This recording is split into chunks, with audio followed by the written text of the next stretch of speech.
Hi, I'm Corey Gilmore, and normally I talk about technology here. But for anyone that doesn't know, I am a 50-year-old white male with glasses and brown hair with graying at the sides. Um, I have a visual processing disorder, so I navigate with a cane. Um, and I have been a science fiction fan all of my life. Anyone who knows me will tell you, yes, I love Star Trek, but my favorite show in the entire world, hands down, will always be Doctor Who. I have been watching Doctor Who since I was 5 years old. 5 years old. On PBS, sitting on my dad's knee. And every year in the 80s, I heard Doctor Who is dead. When they cast Colin Baker, oh, Doctor Who's dead. Because Colin Baker was a divisive doctor. One of the things I always say is that, the Sixth Doctor and Perry argued so much. I used to say, well, why are they traveling together if if they don't like each other? What's that about? But let the show survive. And we got Sylvester McCoy. The first two seasons of Sylvester McCoy, they're not perfect, but they were certainly going in the right direction. And you know, changing Doctor Who is like turning the Titanic away from the iceberg. You have to do it slowly because if you change too much, people are like, "Oh, it's all different now. It's not the same. You can't do this, man." Whatever, you know. Now, are all the Sylvester McCoy stories perfect? No. Um, Kirsten Fenrick is completely baffling. It's a great story. I do understand it better now that I have the collections and can really dive in and understand what's going on. But those episodes were 25 minutes, and most of Sylvester's were three-parters. And I really think you need four-parters to really flesh out everything that's going on. I think that's important. Okay? But I also love Star Trek. These two shows, along with my faith in God, have shaped the way that I think about the universe, right? I know that I live on a planet called Earth that floats in the Milky Way galaxy, which is just one galaxy among the universe. So I don't get too big for myself, right? I keep things in perspective. And science fiction has taught me that. You know, you know. I mean, but I hear people say, "Oh, Doctor Who isn't as good as it used to be." You know how many years I've heard that? I heard that ever since I've been watching Doctor Who. Oh, this isn't as good as it used to be when I was a kid, and William Hartnell was a doctor. This isn't as good because Tom Baker left. This isn't as good because Colin Baker's in it. You know, it's Doctor Who, and if you miss the point, it's a show about change. if you don't like a current doctor, it's really no big deal because guess what's going to happen? A new doctor's going to come and there will be change. That is the point of that show. And I hear from people that both Star Trek and Doctor Who are too woke. Let me tell you something about being woke. Let me give you a little history lesson because I am an advocate for people with disabilities because I have a disability. I have cerebral palsy, and, and I'm also a blues aficionado. Okay, Led Billy wrote a song in the 1920s or 30s, something like that, talking about you better be woke because you don't know what the man will do. And what he's talking about is that they have to sleep with one eye open and be awake because life is dangerous if you were a black sharecropper in the 1920s and 30s and 40s, okay? You have to be awake. You gotta know what's going on. You gotta think about things beside your little bubble, right? Right? And Star Trek and Doctor Who have always made people do that. So when I hear from people, oh, this is too woke, I'm just going, I'm not going to be asleep. I'm sorry, we are a country at war. We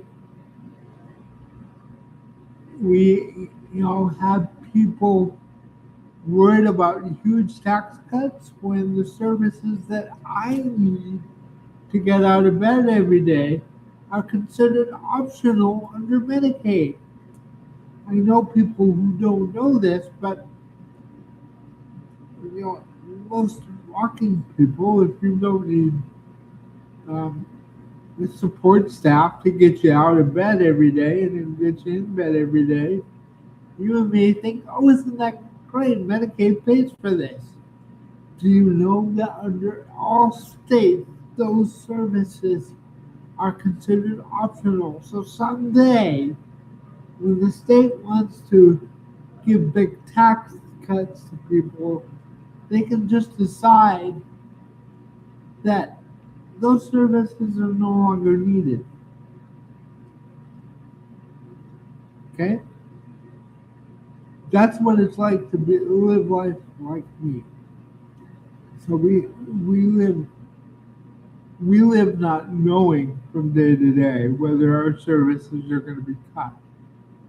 Now they swear that they'll always protect us and that they care, but since I moved to Alaska in 2012, I have seen what they pay for go down, right? Because oil has gone down, right? So this is my life. This is what I deal with.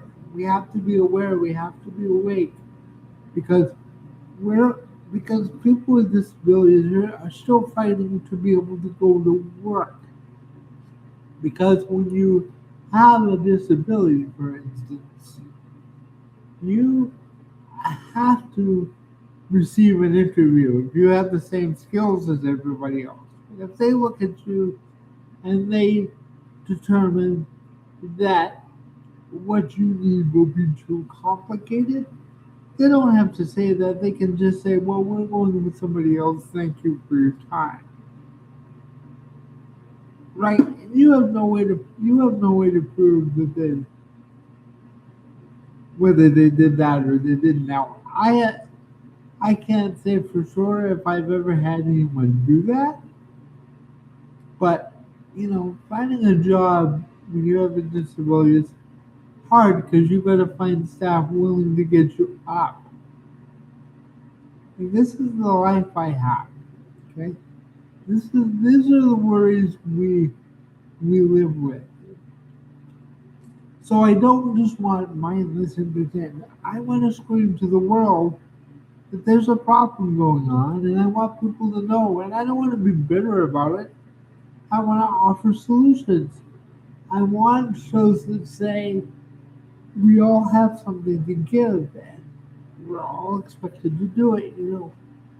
Star Trek, one of the most important things about Star Trek The Next Generation had a blind chief engineer, and he couldn't mind that his vision wasn't working. They expected him to get on with his job because they valued him, they gave him the technology he needed, and he got on with his job. And the rest of us want to do that too. So I want science fiction that helps me get my story out and that helps people think about what it's like to be different. Because I understand. Uh, I'm adopted. Uh, I have cerebral palsy. I have a low vision problem that no one understood for years. I just now got the training I needed for that. So no one understands these things, and I want science fiction that does this. So do I think it's too woke? No. I think it's not woke enough. And I think we need people to think because the best Star Trek did that. The best Star Trek did that. Now, when it comes to Star Wars, I liked, I'll say, two-thirds of the new trilogy. I liked episode 7, and given what they had to write themselves out of, I liked episode 9. I have a problem with Ryan Johnson and the way that he treated Luke, because Luke could have been the one to train Rey and pass on the torch, but oh no, we had to kill Luke on some island somewhere because he used the Force. Well, guy, he's a Jedi. But, but I didn't find it too woke. That wasn't my problem with it. It wasn't too woke. I didn't find, oh, they had representation, so that's what's wrong with the story. I just thought they didn't understand the legacy characters and how important they were. Now in Doctor Who, um, I I think that when you're introducing a show to a new audience, it is probably a really bad idea to bring back, and they did this in both seasons on Disney Plus, to bring back characters that are deep cuts. Okay, what do I mean by that? Well, in order to understand the end of the first season, you have to have seen Pyramids of Mars, which is a 1976 story, I believe, with Tom Baker and Elizabeth Sladen. Now, I love that story, and I knew what they were doing immediately. But if you're trying to introduce this to a new audience, that's not what you want to do. Um, and again, in the second season, we had the introduction of both the Ronnie and Omega. Now, we need to talk about Omega, okay? Because Omega is not a character from Jurassic Park, and I don't know where the hell that came from.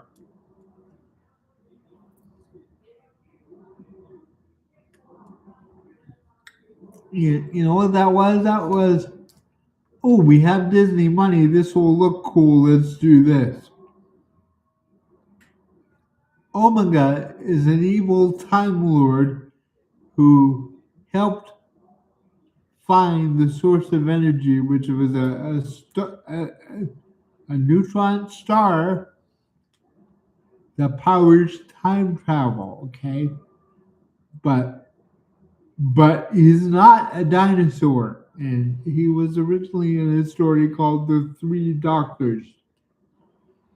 So to understand what they were even talking about, you got to go all the way back to The Three Doctors, or heaven forbid, Arc of Infinity, which has some of the worst realizations of oh my god ever thought of. It's a great story, but the costumes are meh. Okay, um, and then we have the introduction of the Ronnie. Now, the Ronnie is a character. She's a time lady from the planet Gallifrey, just like the Doctor. Okay, she appeared in two stories. One was called The Mark of the Ronnie with Colin Baker. It's one of his really good stories. You know, he had shorter runs than everybody else, but this is one of his really good stories. Um, the character was created by Pip and Jane Baker. Okay, Philip and Jane Baker, and she reappeared in a story called Time of the Ronnie, which was the first Seventh Doctor four four-part story. And those are both excellent stories, and I love the character. And as a longtime fan, I was like, "Ooh, the Ronnie, yes, that's awesome." But for new viewers, you're going, "Who the heck is the Ronnie, and why do I care?" Right? That's not what you want to see. You want to see, you know, if they wanted Omega to be a cool dinosaur, just say we're being attacked by a cool dinosaur that was created through Time Lord technology. You know, that would have been awesome. In fact, that would have been, you know, that would have been a great story in and of itself. So, but you don't introduce those things to new viewers later on. If you want to do that, you can explain to new viewers, you know, into this third series who the Ronnie is and what that's about. What that's about. But you don't do that in two series. That's just silly. But none of it was too woke. I don't know where we get the idea that the Doctor has to be a character so guilt-ridden over Gallifrey that he or she cannot be joyful. Judy Godwin, joyful Doctor. Jodie Whittaker, joyful Doctor. Do I think Jodie's stories were too simplistic? Yes, I do. But her doctor was awesome. Her doctor was joyful and everyone wanted to be there. Everyone was having a great time. And that made me want to watch week after week. I don't want a doctor that's depressed because the weight of the world or the weight of the entire universe is always on his shoulders. Okay? Tom Baker was never ever depressed. Okay? But I don't find character development or emotions to be woke. I am not going to be asleep, people, and neither should you. And you say, I don't want my Star Trek to be preachy. Have you watched Star Trek? Have you ever sat down and really watched the original series? Because some of those are very preachy. Okay, the motion picture, very preachy. Okay, now the motion picture has some serious problems because there's nothing going on in the story. It's really an hour-long episode made into a 2.5-hour movie with awesome special effects. So it's got some problems. but it's still Star Trek. It still counts. And no one said, "Oh, it's too woke." So I just don't see that. I'm sorry. I know other people do. Mm, I don't see it because all of my life I have been told to identify with the muscular people on TV who are walking around, able to get themselves out of bed, able to deal with their life, you know, without any extra representation. You know, I just one of my favorite shows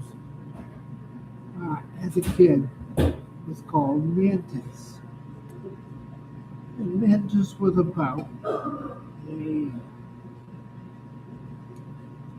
paralyzed man who had a special suit that he could put on that allowed him to fight crime. And there were only ever 8 episodes made, but it is a great series.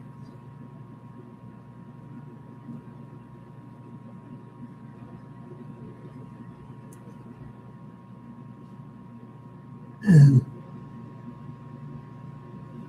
you know, I felt like there was some representation then, but I only got 8 episodes, right? I didn't get the rest of my series.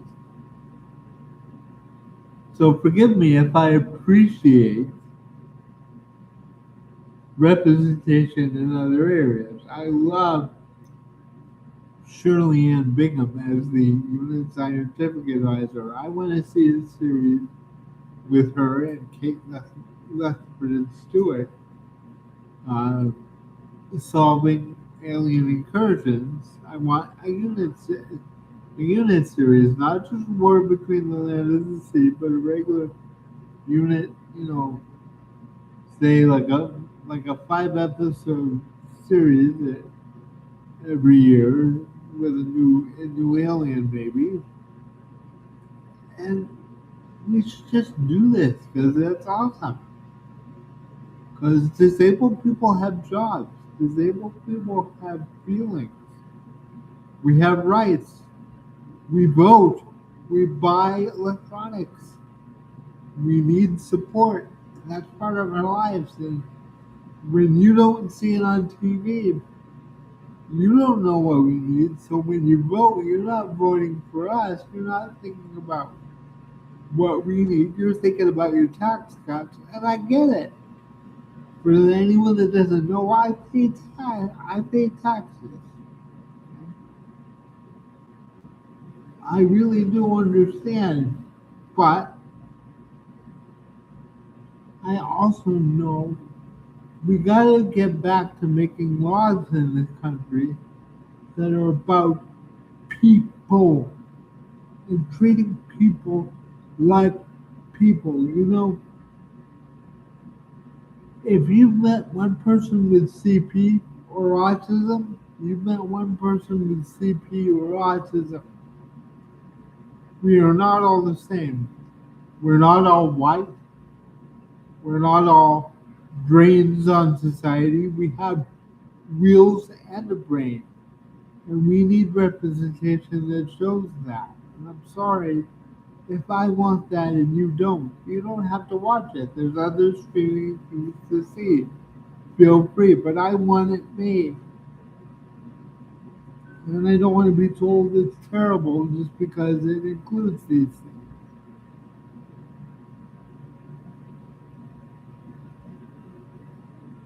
Sorry, it drives me crazy. It's woke because it includes people with disabilities. There's no story or, you know. Well, part of the problem is we now have, we now expect an entire Doctor Who story to be wrapped up in 15 minutes, and it's got to be totally gripping. It's got to be the best story ever. It can't just be okay because we only get 13 to 8 episodes. every year. So they've all got to be super stellar. That's not Doctor Who. Doctor Who is the Doctor and the companion land somewhere. They're trying to help the oppressed people of the planet. The Doctor is running away and goes over a cliff. The, the, the credits run over that because you're thinking, oh my god, it's a cliffhanger. What's going to happen to the Doctor next week? You don't have to squeeze everything in 50 minutes. That's what's wrong with this stuff. Go back and watch Deep Space Nine. It has season long arcs, but there are 22 to 24 episodes a season, so there's time for things to air out. We don't get 10 episodes because we got to make everything look like a movie. Good God, people, it's TV.